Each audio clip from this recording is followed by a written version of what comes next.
Abracadabra. Going to read. Hello there, everybody. How you doing? It's Prosperity Day here. So I hope you're having a good one. It's a fabulous day in the neighborhood in my hood. So I hope it's good in your hood. And why not? Hope you're having a fabulous day. I don't know about you, but I got to tell you, as he goes about here and as he gets into there, it's everywhere. And yeah, so it's live, baby. It is live. Yeah. So what's up, everyone? Hey, Grandpa Brian, how you doing? Got to get you on, man. Like to get the crowd back together. So we're going to get the band back. Hey, Chloe. Good to see you, darling. Deborah, how are you, my dear? Good to see you, Paul. And Scotty Boy, Ballot Brand, how are you, my friend? Good to see you. S. Lee and Jackie, Jargo, Lost in Space. How you doing, brother? Mary Wins, how are you? We're all winning. And good to see you, dear. Let's see, I think I saw Isby in there. Going to be picking out a vehicle. We're going to hear the story on that one. Shannon, what's up, girl? Good to see you. Reading the well, thank you. I think it's got a certain, je ne sais quoi. I like that. Yeah, it coordinates it. Yeah, so making the fashion statement here. What can I say?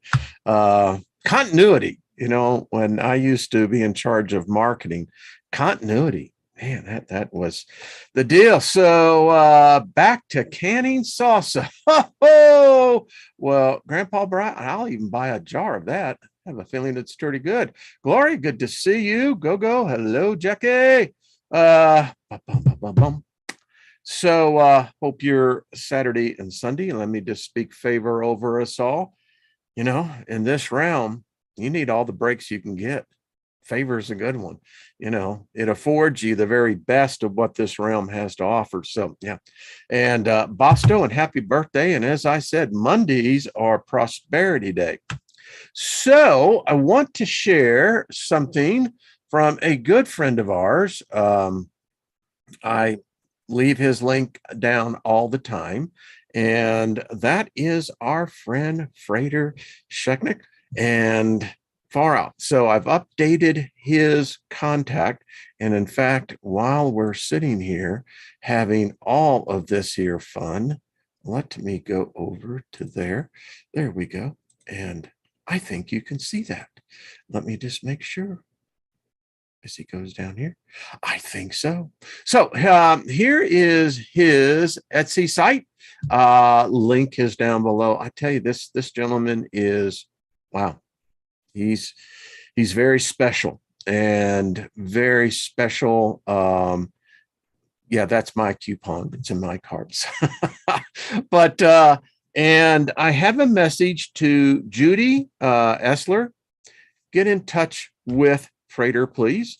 And I think you ordered some material, and I apologize. I think the link got broken, which it'll do. And everyone knows, of course, we've taken a great deal. Love the cards. Frater has sent me some very cool stuff. He started this a number of years ago in a Kickstarter campaign, and it's good quality. We all know about the coins, and now he's actually improved that to where I think that you can see the coin and the card in the way that it's presented. So if any of you want to check it out, hit the link below. So much.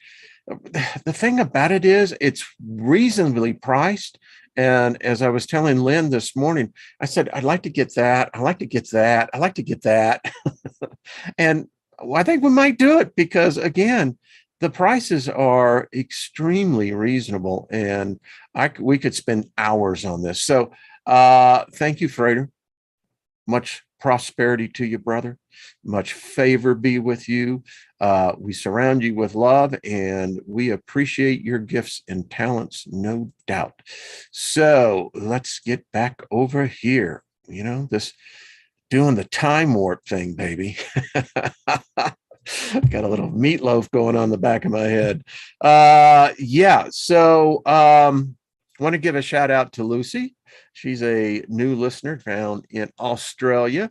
Owe you some emails. I owe Robert V. I owe you some emails. And yeah, so I just went out and played this weekend. It was fun. I did some studying, but I just, I'm putting together, setting up a new computer. Pain in the ass. Hey, Heidi, how are you? Thank you. I thought the red, like I said, it's got that certain je ne sais quoi, I know how to dress. Kona got this hat when we got married in Hawaii. Seems like yesterday. And so, yeah. So Heidi, good to see you, my dear. Linda Espinosa, how are you? Good to see you as well. Project Skyfall. So, hello, Loretta. Good to see you too as well. Red herrings. What's that, Scotty? Red herrings. Well, there is that knowledge that, Moses had a horn, protruding from his head because it was a sign of wisdom. Now, I don't know what kind of humans they were, but I doubt if they were our type today. I haven't seen, in fact, I can't say I've ever seen anyone that's actually growing a horn out of their head. But anyway, Julie, what's up? Good to see you as well. Genetically modified. I like that. Genetically. See that? Yeah. Big hug back right back at you. So Red Honey, good to see you as well. All righty. What else? So went out Saturday night, a lot of bugs, and did my first little getting kind of, it's like when you first learn to drive a car. Now I learned to drive a clutch. Automatics were almost an extra back then with cars. But anyway, went out there and one of the things I would recommend, besides a good flashlight, is also a good black light. These things can really light things up. But anyway, so just saying, all right, here I am. Let's see who's out here in the middle of the woods. And it was the middle of the woods. Many of you who know in Colorado, conifer, if you go up into that part of the state. And so as I said, the spirits dig Steely Dan. Using my SSL, and I'm getting some other camera equipment. I don't know what they were. They were definitely, something was out there and kind of really digging it. What was not expecting was the bear that came through, and this is their feeding time. They're out there. I mean, I was in their territory, so to speak. And so again, having the night goggles really helped because, you can hear something and it affords you to see something that's at least 50 yards away. No, that gives you a little distance.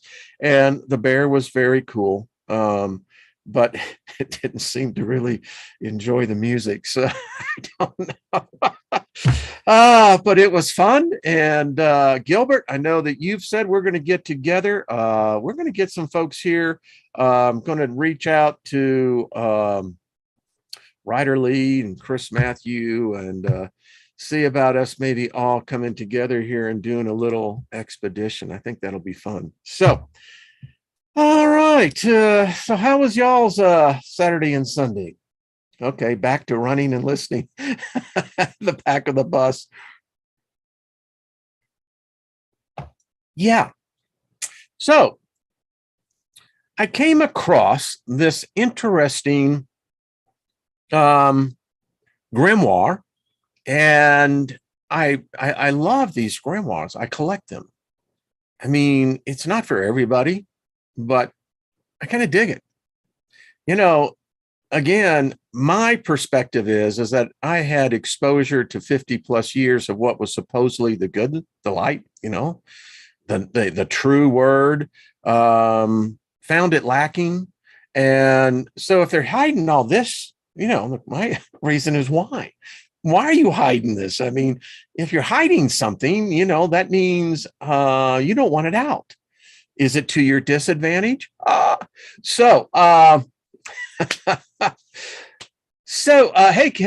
AK Morningstar, what's up? Good to see you, William. And if I've missed you, my apologies. But I really put together a great PowerPoint, and then we're going to get into this grimoire of the gargoyles. Holy crap. We're blinded. I mean, today, humanity on the level of ascension, we're so far below, we have to raise up to see over our socks. That's how low we are, because we're really ignorant. Yeah, we got knowledge in one hand, but boy, the stuff that's staring right at us. So check this out, folks. Okay,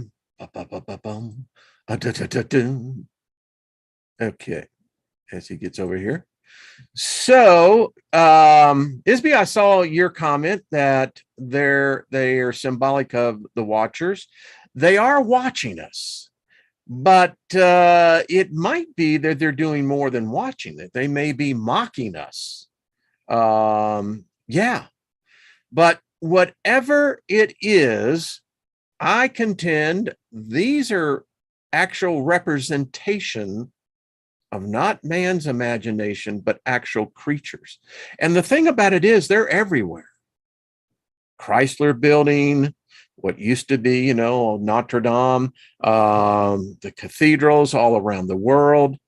These gargoyles, why are they watching? And why was it so important, particularly with the master builders, in building these edifices, which are merely monuments, temples to our ascension to the gods? Why did they go through the expense? Now, you have to understand, when you add these things onto a building, it's just not ornamentation. For an architect, weight, you have to have it secure.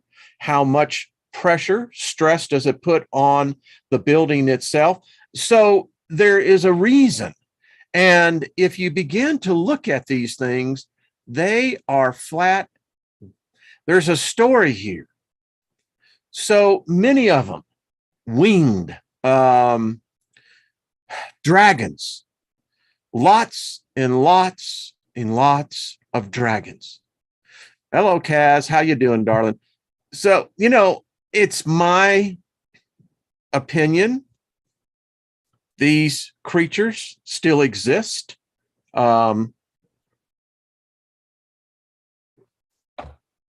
If you have favor with them, they'll grant you the gift of seeing them. Kaz has it. There's others. They're real. And when you think about it again, why? Why adorn these at the tops? And many of them are some say, well, symbolic. I think it goes deeper than that. We think that for you to actually be real, you have to look like us. Well, we know that's not true. I can tell you, being out in the middle of the forest, there's a lot of life there that if you didn't actually experience it, you would have no basis of understanding it. And I contend that these creatures, beings, are still here. There is, again, it's puzzling. You study this, and I could go on for literally 2 hours of showing nothing but these gargoyles. They are everywhere. I don't believe that they are a figment of our imagination. I believe these beings actually exist. If they are the watchers, why not? I don't know what a watcher looks like. Be candid with you. I really don't know what a demon looks like. I know what I saw where it was representing of an angelic, but the great debate, at the Council of Nicaea, was, and it was 3 votes that swayed it. Do angels have wings or not wings? They were split. And there were 3 that voted, well, let's put angels with wings. Do these beings exist? Well, you've got to think about this. They're perched where most humans would never look, and they watch down on us, almost as if we are prey. And you think about the artisan that sculpted these, the workers, the master craftsmen that took the care to put them up. And many of these have stood for hundreds of years. Go way back.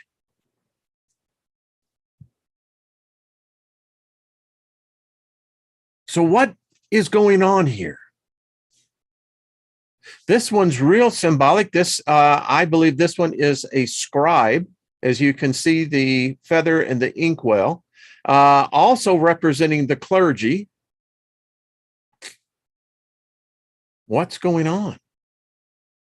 Why aren't we taught this in school? Why aren't we teaching the youth today this? This is knowledge. This is Gnosticism. This is the occult.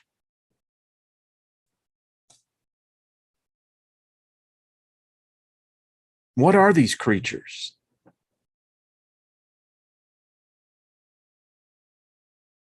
And this one I found very odd. We're going to look at this one too. So in modern day pop culture, we know what this is.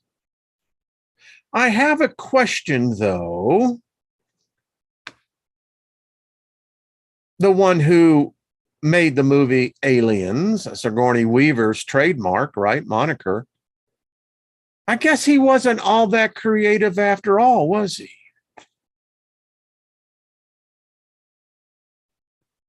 Are these creatures the interdimensional beings? When you put an image, any image, particularly on a steeple, a chapel, a church, there is great significance for doing so. It was not done merely haphazardly and said, we can't have all those damn windows. Let's put something on there. No. Who are these beings? And so often their mouths are agape, as though they're going to consume something.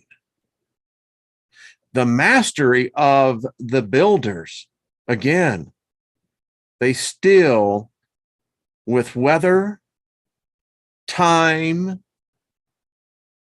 age, still where they were put. We have humans of a golden time, but at the same time with those humans, or should we say the titans, the gods, they are with creatures that most of us would think were just merely folklore, myth.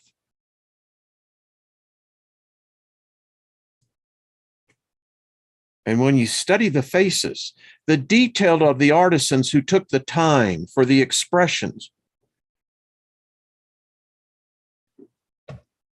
Who or what is the designer of this? Who or what created this?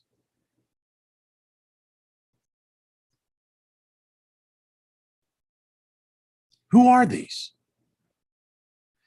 If they're of the same species, they're really, really diversified. Creatures.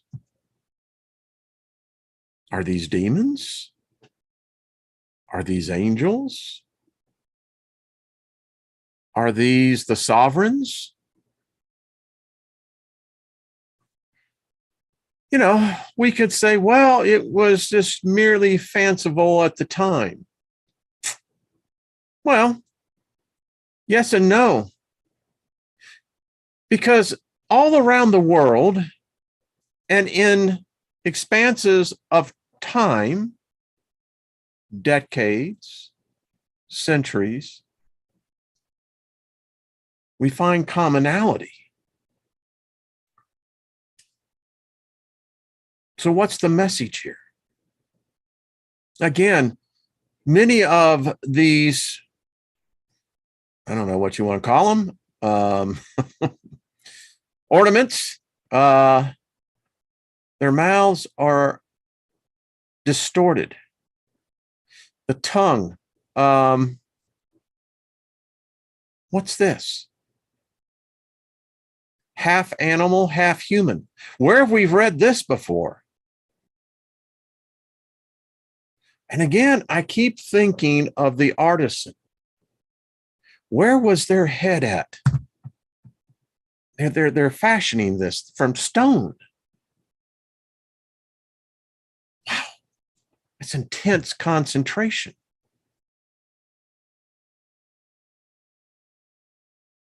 Vampires are real. We're going to continue on with it. I got so much email on that. But we would merely today in modern society pay this no mind. And that's what they want. Humanity is a fool. He has all the clues right in front of him, but he is blind to any of them. What's in the mouth? Looks to be a ring, doesn't it? Again, half animal, half human. Isn't that what the Titans were? And these creatures that have the ability to scale walls where gravity doesn't seem to really impede them.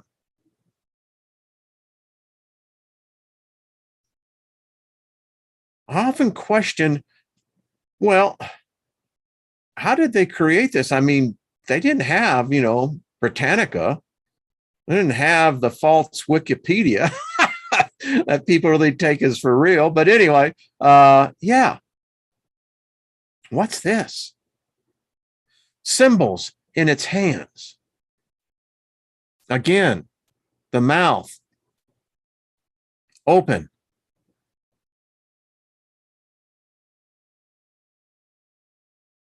Fingers,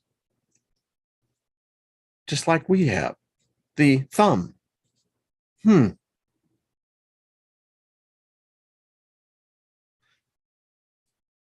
It is said that at one time there was a group of intelligent beings.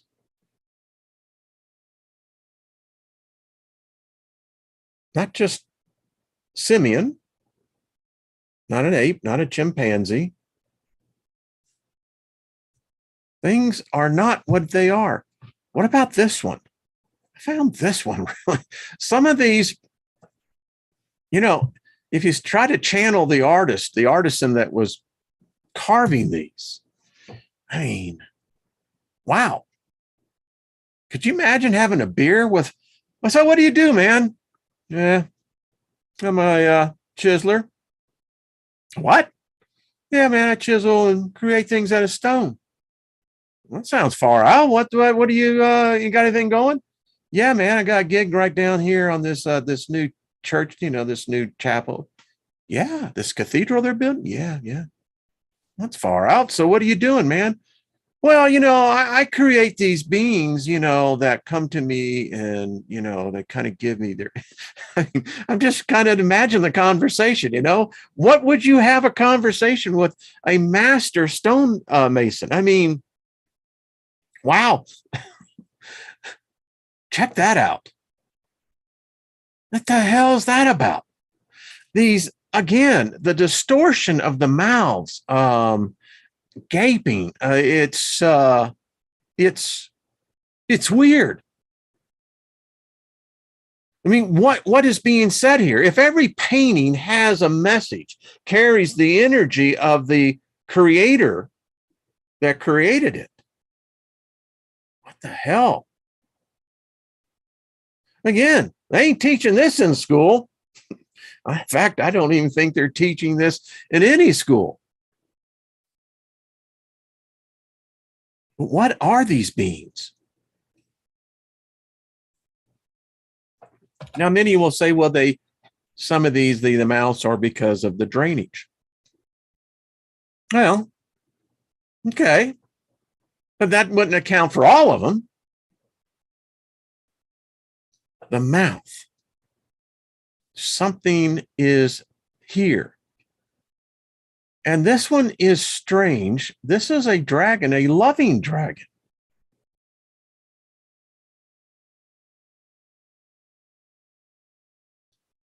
Look at the eyes in this creature.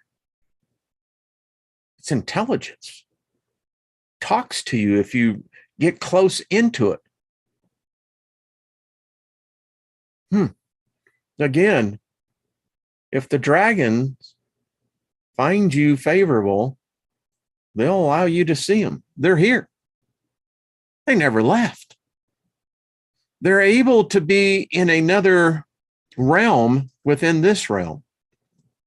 Some call it the firmament, call it what you want. So now you have a ram, again, the mouth distortion, but this one has also the body of a dragon, winged. Now, this is the one that I found insulting. I mean, they're up there, hundreds of feet. They're sticking their tongue at us. They're mocking us. And we just go along our day and, not realizing, are they ridiculing us? Are they cursing us? Yeah. They even, well, the personal hygiene. I mean, what is this about?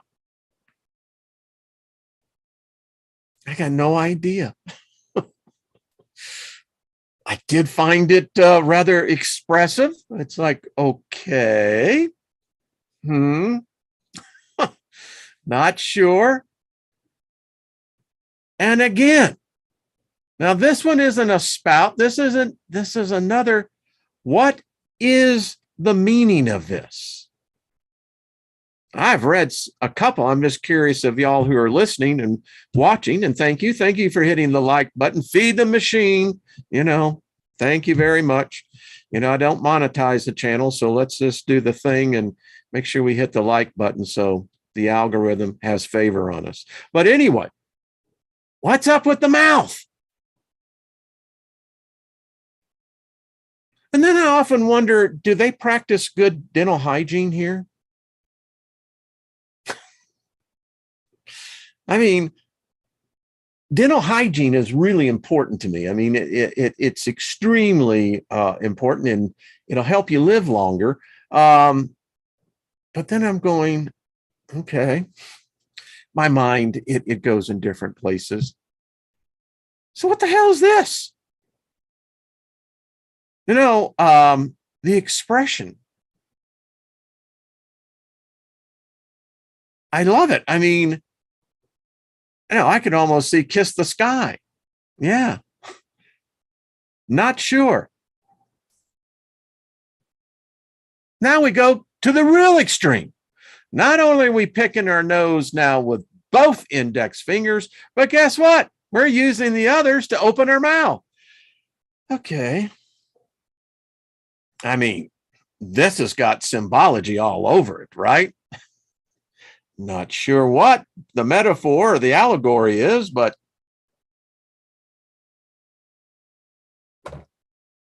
okay.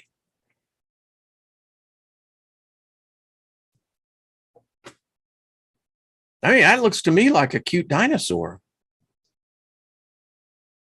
I don't know. Is the lizard part of the thing? It's odd. And then if you look in the background, you got the pomegranate thing going, and I mean, you got, again, what is up with the mouths aghast? I wonder.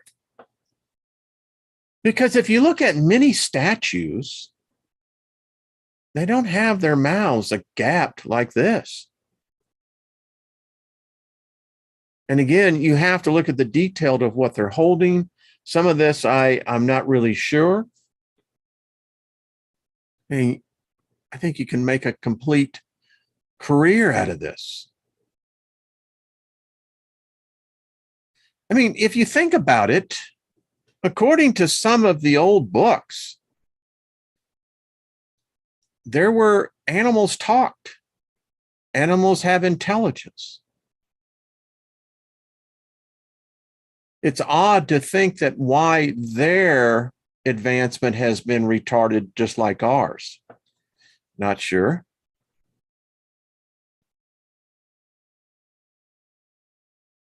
Dragon? Very interesting one, isn't it? The gargoyles. I mean,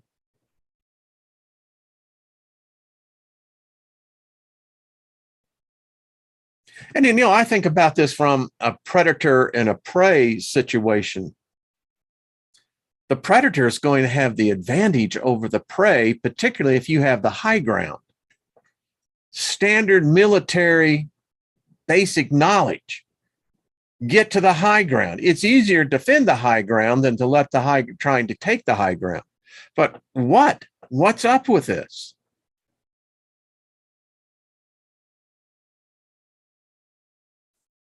Dragon, hybrid, and many of these are on steeples, churches, cathedrals. Weird. I mean, what the hell is this about?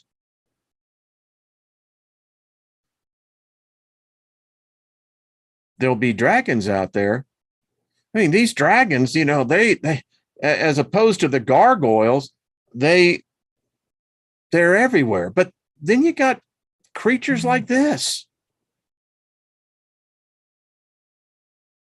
Got no idea. What about this one? So when I saw this one, it kind of reminded me of the book of Revelation about the cherubim. I mean, is this what angels actually look like? Now, where have we seen this before? I told you we were going to look more at this. This is on the Washington Cathedral on the outside. I don't have a freaking clue what this is. Seems to have human arms, but looks to have a mask. That's what my first impression of this was. But why would you adorn a cathedral with this?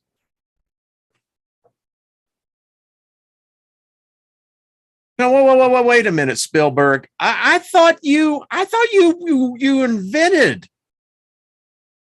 the cutie, the gremlins. Maybe not. I mean, is that not the gremlin? Look alike to me. And this one, in fact, when I was putting this together, I called Lynn and I said, what do you get an impression of this? She says, well, what the hell is the rabbit down there with, that looks like a snake that's wrapped around it? And she said, are those two things having sex? I mean, it's obviously up to the individual. Any artwork, statue carving, is to the individual how you perceive it and interpret it. But when she said that, I kind of looked at that and I went, is there coitus going on here? I don't know. Is this how we get, all this other funky stuff? I mean, I don't know. Is the Navy involved with the seamen here? I don't know. But it's definitely weird. And then you get the flat out gross. Gross. I take that word back again. It could be a work of great beauty to certain people's perspective. And I can dig that. The mouth thing again, and the pig nose, and the eyes. You stare into those, I'll guarantee you be channeling something, baby. Something be going. You better not go, It's going, no, is this a vampire? Anything that perches itself on a human skull, I got a sense it's not my friend. I don't know. And again, where's your head at? Something, and this one with the cloven hoofs. The hell's up with that? We got the claws, we had the fingers, the talons, and now we got the hoofs.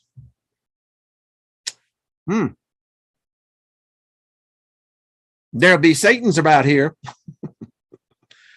And that's the end of that. So, odd, is it not? Very, very strange. Kid you not. So, I'm going to have to go back and read the comments in the chat room because it's weird.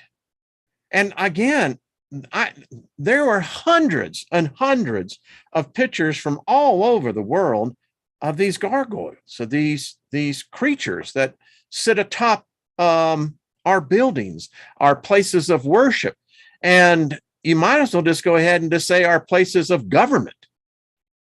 Again, folks, remember, here in the United States, we're under a spell. We don't realize this, but you see, they talk about separation of church and state. Impossible. The House of Representatives, that chamber, is a temple.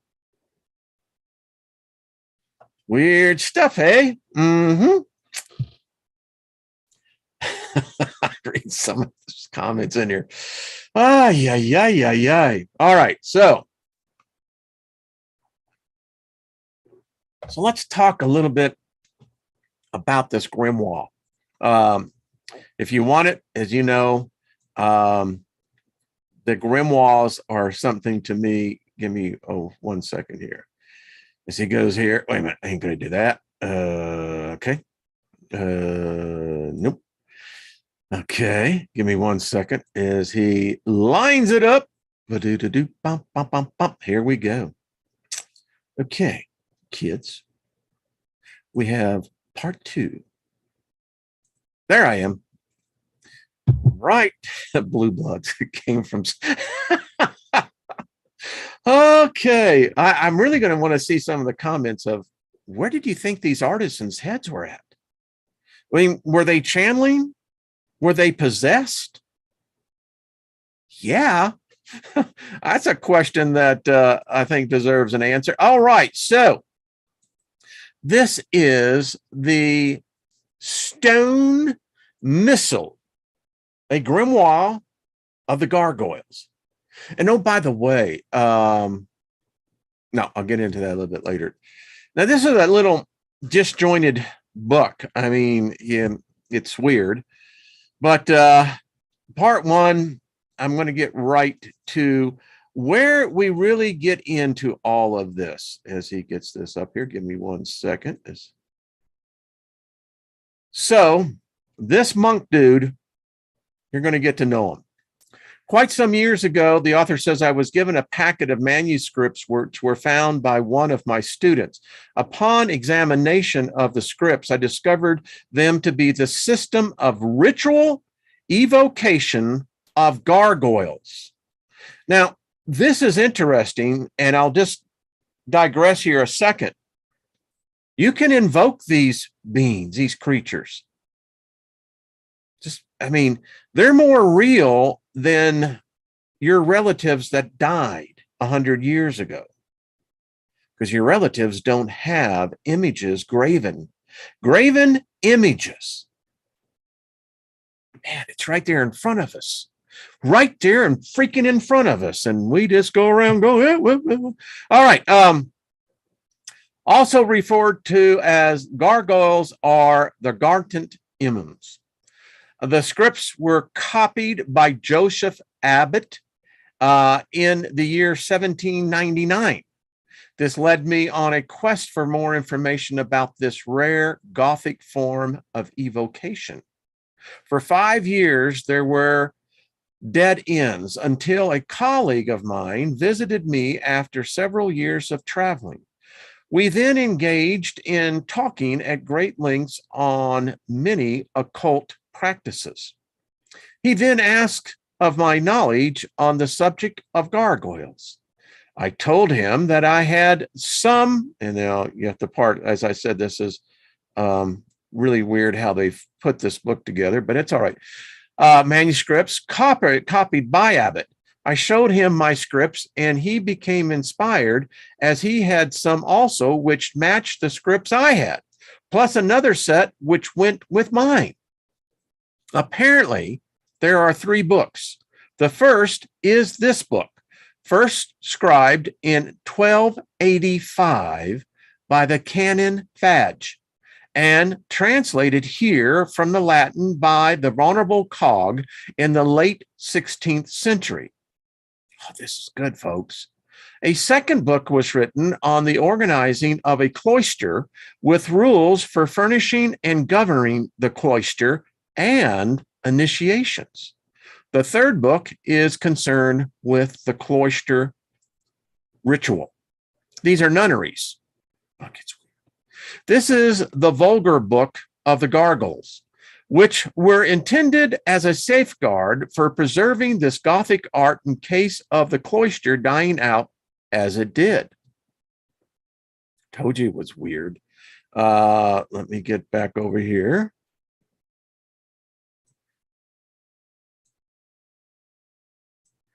And it's odd. You can see how the pages there. Anyway, in Wales, there once lived a very stout fellow who was a scoundrel and a fighter and a wencher.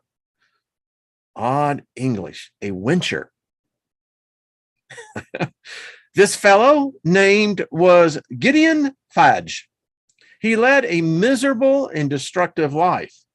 He was a man who was tortured by guilt from his misdeeds until one day he threw his heavy broadsword down to help a man pull his wagon out of the mud. The man gave Fadge a loaf and some potatoes. This shocked Fadge, as he never knew any such kindness. May have been the problem why he was a bad fellow. He was so changed by this act that he left his sword and went to the village with the man. Here, and to leave your sword, as y'all know, back in the day, you didn't do that. No, it was expensive, and well, it probably helped keep you alive. Here he was asked by an old woman for some food. Thinking back to his earlier experience of kindness, he shared what he had. He went on like this for several years. One day he saw some monk building a tower In being a big man of great strength, he helped them for several months until the tower was complete. He stayed on at the tower to become a monk. This is interesting.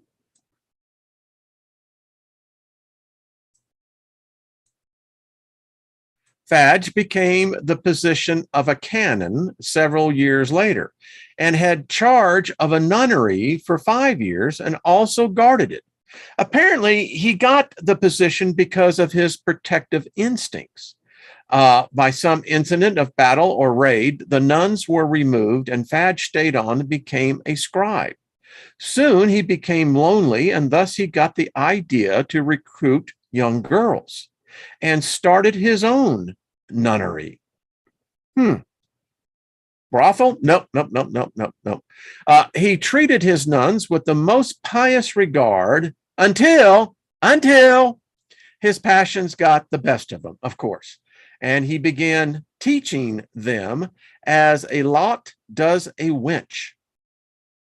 Obviously, Elizabethan English. So a wench, I'm considered, is probably a woman of ill repute, and the lout is a louse under the guise of pendants. He was, and that's always worked. I mean, adultery is strong in religion. Yeah, they preach against it, but boy, they do it a lot. He was found out and excommunicated, much to the protest of his lady's followers.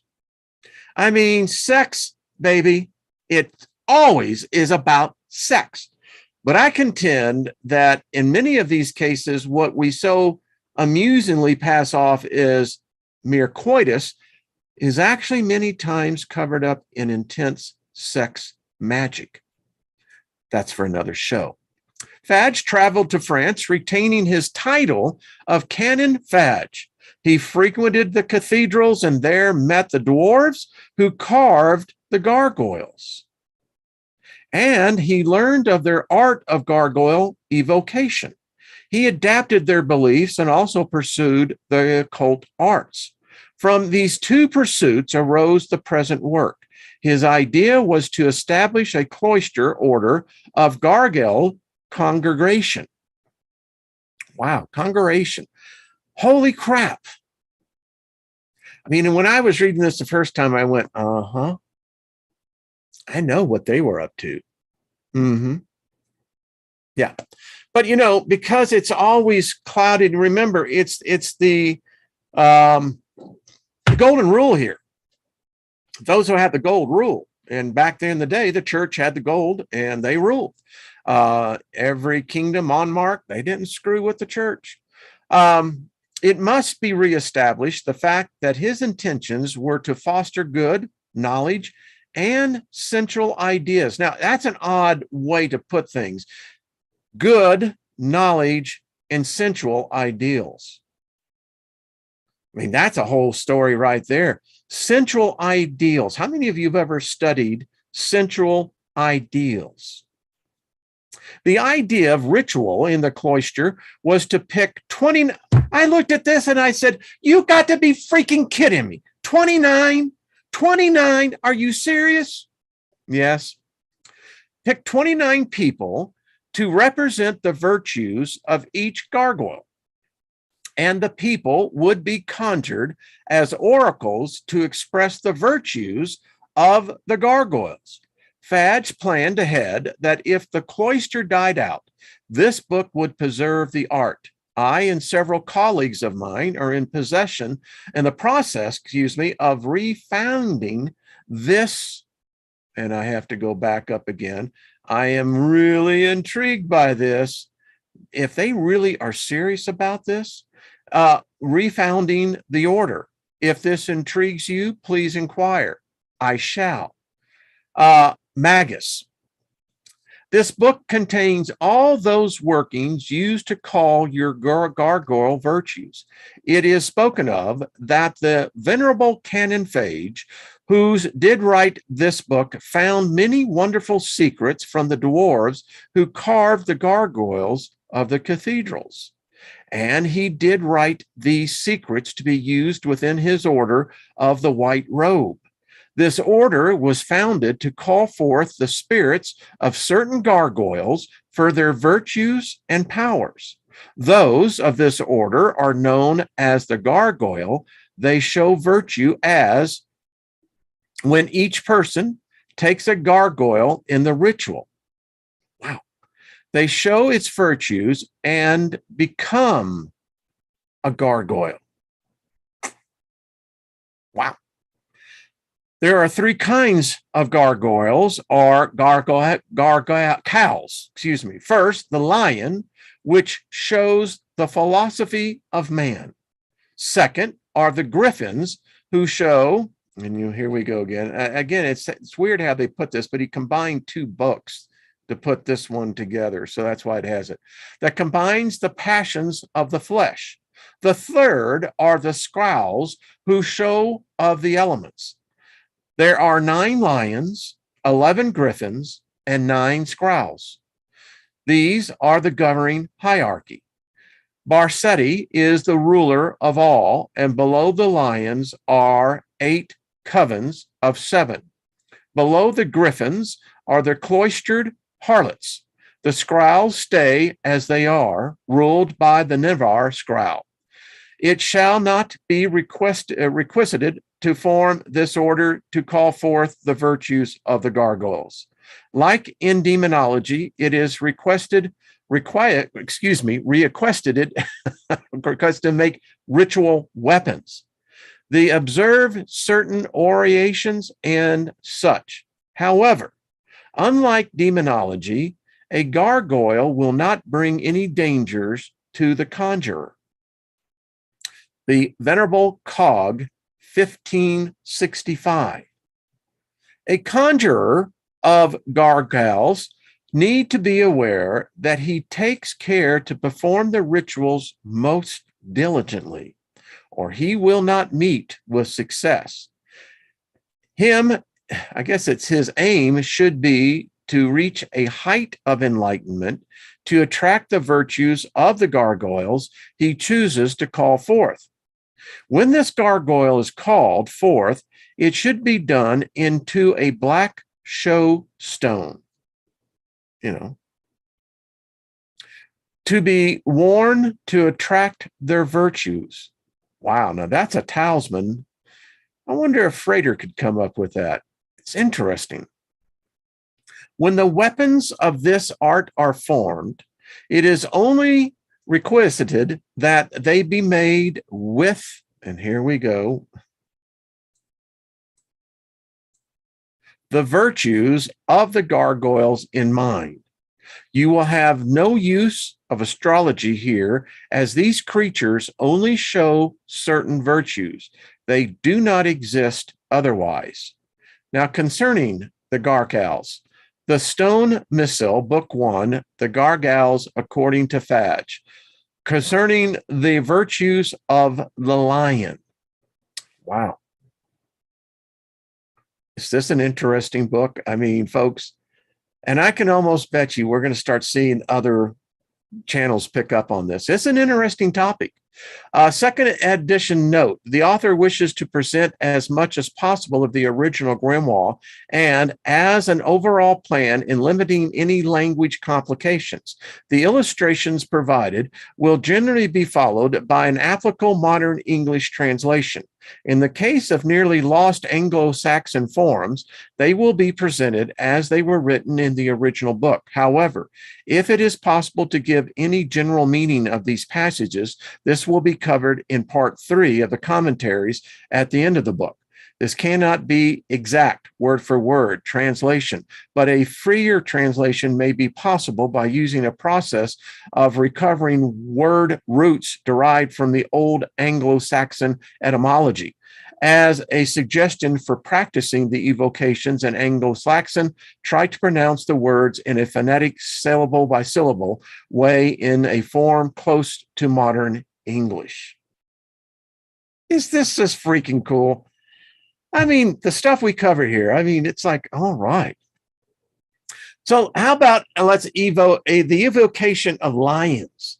Aner od I rot nagtar afar and kith ed earn that o forah, oratel, mix ontel, at smith o narantha, selt, a form, might. I mean, this is, let's see what the translation is. Now you can see it for yourself. If you have fun with this, go for it. I'll just go down and read what the English translation works out to be. So it's like, what?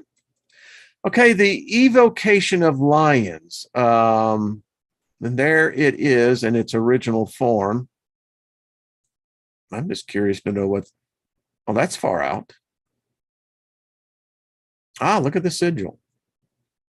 All right, so what is, how do you call this fine fellow in? Let's see, Barsetti is the expounder of the mysteries of the dark, and he shows you the way to obtain knowledge of the mysterious philosophies and bestows the wisdom of the elemental occult arts. Well, I just dig the way they wrote that. Says Barsetti, the expounder of the mysteries of the dark, and he shows ye the way to attain knowledge of the mystery philosophies and bestows the wisdom of the eternal. Okay, I can read that. If you put it that way, I can do pretty good on that one. I imagine many of the rest of you can as well.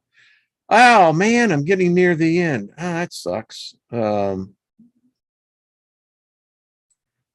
This old knowledge is so. All right, so we have the Li Wagning. Is that, I believe? Okay. Let's find out what this is about. The Lu Wagane is the Lord of Death. He averts dying from innocence and brings it to the guilty of crimes against man and eases the pain of dying, and likewise soothes friends and relatives. Wow. Read a lot of stuff. I don't think I've read one quite like that. Wow. Li Wang An. Wow. Okay. Oh, we got just a little bit more. Let's see who else we can find here. Ki mist tis car care. Yeah, I think that. Kamistakare is Lord of the first dark and enlightens you to the mysteries of man. His evocation is Noth off na o akfaros. Lord off of the first dark, enlighten me to the mysteries of man. Noth off not o kafors. Okay. It almost sounds like Klingon. Oh man, just running out of time. All right. So this is Sally Leonor Nakael. Boy, that's a good one. Is Lord of the second dark and enlightens you to the mysteries of the elemental forces. His invocation is Afi Anach Asathe. Okay. All right. Well, I've had fun with this one. We may visit it again. It's unusual. All right, folks. Well, I hope you had fun. Hey, Max Vision, how are you doing? Watching your videos, brother. Were these Chimeria from the past? They may be. I think they are. Yeah, they may be. Yeah. Max, got to get you on. Let's email. Hey, Julianne, how are you, my dear? Elemental, dear Watts. Exactly. Bonnie, you're welcome. This is just cool stuff. I mean, again, we're just adding, to the pot and the knowledge here, but wow. And we may get it. And if you want the book, I'm more than happy to you. Happy invocation. That's all I got to say. Read before you speak, though. Mando, thank you. Well, you're welcome. I like Klingons, and is it getting cooler in Texas or it's still hot, huh? Well, they got three seasons down there in Texas, right? Hot, hotter, and humid. Heidi Love, thank you. Um, I received that hug and I kind of like Klingons around Uranus. Oh, y'all are just too funny. All right, off the hook. Thank you. This is cool stuff. Now, this is knowledge sharing for sure. I mean, geez, come on. We might just read it again. I mean, keep on reading it. Would probably be one of the few channels that actually do the evocation, put it out there. Now, if I go and put my SLS Connect camera on and I start seeing more than what we've got one main entity in our house, doesn't seem to be a problem. So it may well be my wife's dog that passed away. All right. Well, you're welcome, Jeanette Mickley. Donna, good to see you. Yeah, Musgrave, good to see you as well. You got some gargoyles, Red Honey? Interesting. All right, and Mary Wins is writing in old Gaelic English, Anglo-Saxon, yes. Okay, Michelle Burns, good to see you. Thank you. Much love to y'all. All right, tune in tomorrow. We'll have Miss Trina on, and we may just continue on this. I mean, seriously, this is like good stuff. We got the old vampires. I mean, I don't know. Scotty boy. Sporting my red shirt. That's it. Red's the color, baby. Red is the new blue, right? Isn't that in what Wally said? All right, folks, much love to y'all. Thank you for adding to my prosperity. I sow it back into you. When I leave this plane, I'm leaving with a smile on my face because I can say that I've known some of the coolest people. And I met y'all. Didn't even get to shake your hand, but that'll happen. All right. Later on, everybody, be good to yourself, and we'll see you tomorrow.